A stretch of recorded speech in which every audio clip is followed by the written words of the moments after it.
uno de los candidatos a la presidencia de la República, al no atreverse a decir abiertamente a los ciudadanos que él es capaz de reconocer que va a aceptar el resultado electoral. Él dice, ¿cómo puede ser eso posible? Bien, Abraham, es decir, vamos a interrumpirte, disculpa la interrupción, vamos a seguir con este panorama electoral y tenemos a nuestra compañera justamente Tatiana Pérez desde otro punto. Ella está también atenta a lo que sucede en Caracas, la capital, donde continúa, a pesar de la lluvia y de todo lo que ha acontecido, los cambios climáticos allí, pues sigue todavía la gente en las calles y nos da su reporte. Tatiana, ¿cómo has visto el ambiente y luego del discurso dado por el candidato socialista? Coméntanos.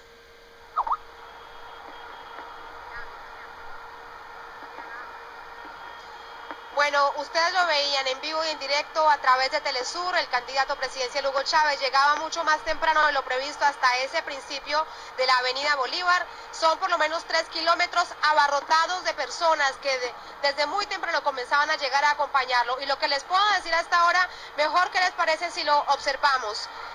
A pesar de que ha terminado esta intervención, este encuentro con sus seguidores, con sus compatriotas, con las personas que creen el proyecto del presidente candidato y votarán por él el próximo 7 de octubre, lo ven ustedes, hay multitudes aún en las calles y esto es, les quiero contar, lo que se ve. Lo que no se ve es lo que está en los hoteles aledaños, en las residencias, en los balcones, en los estacionamientos. Llenísimo, llenísimo de personas, una marea roja impresionante en el cierre de campaña para las presidenciales del próximo 7 de octubre. Recordemos que este cierre de campaña es a las 12 de la noche exactamente de hoy, termina este cierre de campaña, es el definitivo y viene más adelante en los próximos 2 días lo que se llama una reflexión, es decir, ese proceso silencioso por parte de las dos candidaturas, de los candidatos a la presidencia, para que los seguidores y seguidoras de las opciones distintas que hay en este país americano para votar el próximo 7 de octubre, pues tomen esas decisiones, quienes en el momento no lo han hecho, pero bueno, recuerdan ustedes las encuestas cuando daban cuenta de que las decisiones prácticamente estaban tomadas, eso lo decían las encuestas.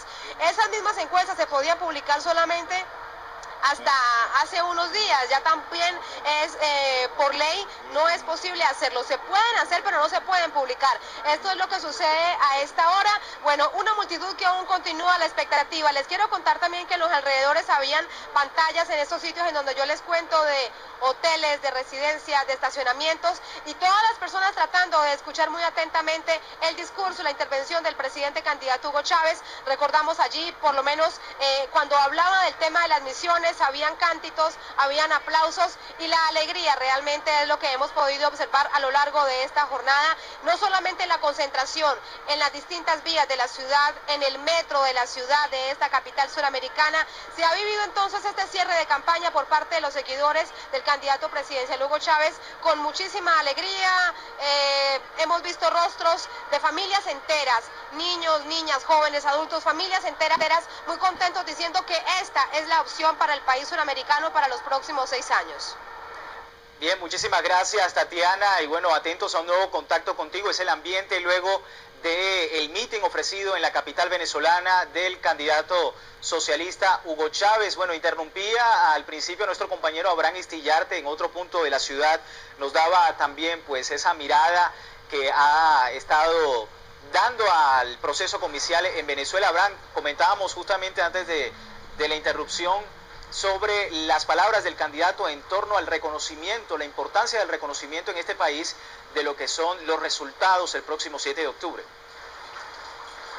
Así es, bueno, la referencia que hacía el psicólogo político, el sociólogo político el día de ayer, era el mal mensaje que envía el candidato Enrique Capriles Radonsky a sus seguidores y al país de el hecho de no respetar las instituciones, por no querer reconocer que va a aceptar el resultado de lo que va a decir el Consejo Nacional Electoral, que no es lo que va a decir el organismo, sino lo que va a decir el pueblo a través del proceso electoral que ha sido organizado por el poder electoral, en este caso el Consejo Nacional Electoral, y donde participan además todos los factores políticos. Ellos han tenido la oportunidad de estar en cada uno de los procesos de evaluación del CNE y ellos han aprobado todos esos procesos de auditoría, como se le conoce. Además de eso, van a estar hasta el último momento supervisando las auditorías y ellos han decidido participar en este proceso electoral con las garantías que ha dado, no tanto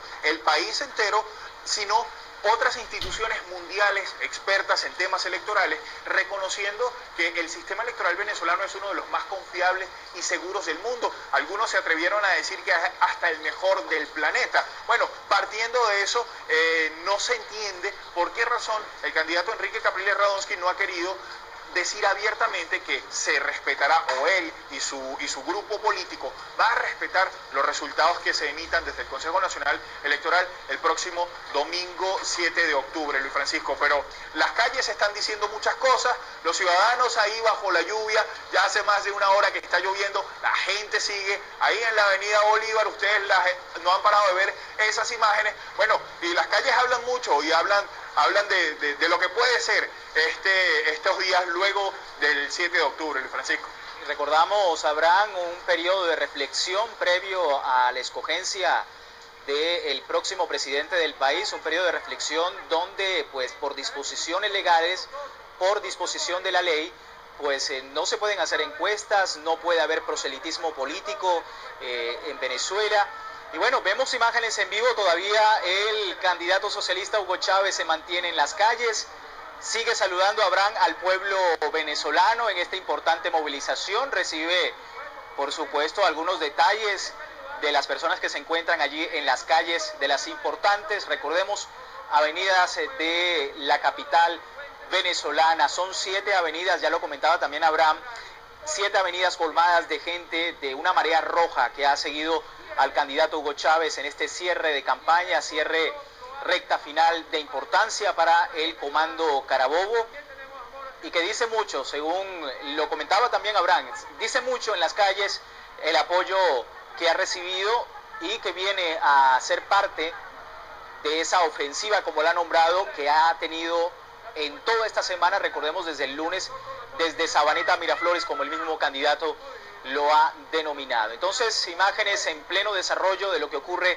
en Venezuela, es el ambiente electoral, un ambiente muy festivo, con un poco de humedad debido a la lluvia que cayó hace poco, pero que no amainó los ánimos de esa gente que se encuentra allí en las calles en apoyo, en el centro de Caracas, al candidato Hugo Chávez. Todavía hay personas que por supuesto tienen pancartas, tienen banderas alusivas a este cierre de campaña, al candidato socialista, y que por supuesto se han coincidido no solamente en torno a la vestimenta, sino también a las consignas, a la manera de expresarse, a la manera del cambio que, según sus palabras y de palabras del candidato Hugo Chávez, se expresa en Venezuela. Abraham, continuamos contigo en este operativo que Telesur ha hecho para que nuestros usuarios en todo el continente, en todo el mundo, pues sigan de cerca este ambiente electoral en Venezuela. Hablábamos ya de lo importante de que se reconozca de alguna manera el 7 de octubre los resultados electorales. Hemos visto el apoyo internacional, Abraham. La UNASUR tiene un importante acompañamiento dentro de estas elecciones presidenciales el 7 de octubre. Quería que nos comentaras un poco más de ese cronograma que ha hecho el Consejo Nacional Electoral con organismos internacionales, ya lo decías en alguna de las menciones anteriores con respecto a la... Esperemos que esa imposibilidad de Capriles a aceptar la derrota no sea el comienzo de una conspiración más grande e intentar transmitir a América Latina una especie de primavera árabe, o como diría yo, un verano latino. Esperemos que no sea así. Este es la marea roja de Venezuela.